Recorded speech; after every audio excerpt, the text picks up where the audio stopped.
Hello, আসসালামু আলাইকুম ওয়া রাহমাতুল্লাহি ওয়া বারাকাতুহু। কেমন আছেন সবাই? আশা করি সবাই ভালো আছেন। আমার স্ক্রিনে যে ভিডিওটা দেখতেছেন এটা হলো বাহরাইনের ঘটনা।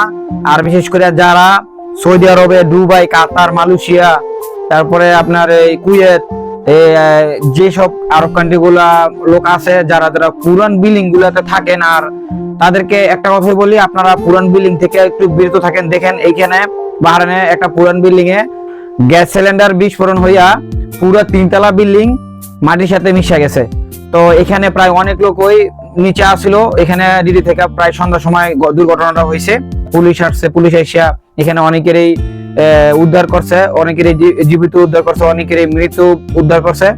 যে বিল্ডিং গুলো ডেট এক্সপায়ার হয়ে গেছে ওই বিল্ডিং গুলোতে আপনারা বিশেষ করে দয়া করে ওই বিল্ডিং এ থাকবেন না। ওই বিল্ডিং এ থাকলে আপনার যে কোনো মুহূর্তে আপনার দুর্ঘটনা হইতে পারে। এখন কিন্তু গ্যাস সিলিন্ডার কিন্তু অনেক বিপদ সংকেত, কারণ গ্যাস সিলিন্ডারের জন্যই আজকে এই বিল্ডিংটা এরকম একটা দুর্ঘটনা ঘটছে।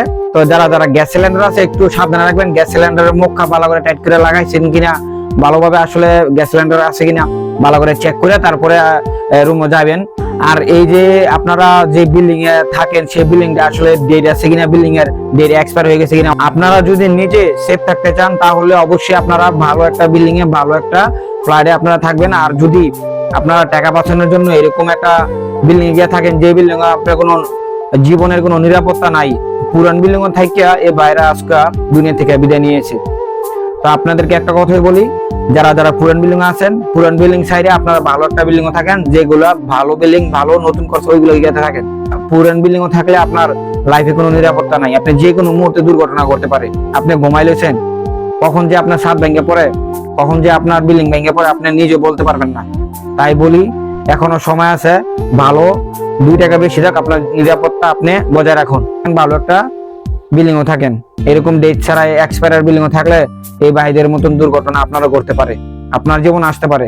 আমরা প্রবাসে আসছি কড়া টাকা ইনকাম করার জন্য, নিজের সেফটি রেখে তারপরে আপনার সবকিছু করতে হবে।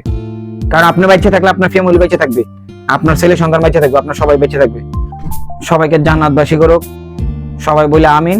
আসসালামু আলাইকুম ওয়া রাহমাতুল্লাহি ওয়া বারাকাতুহু।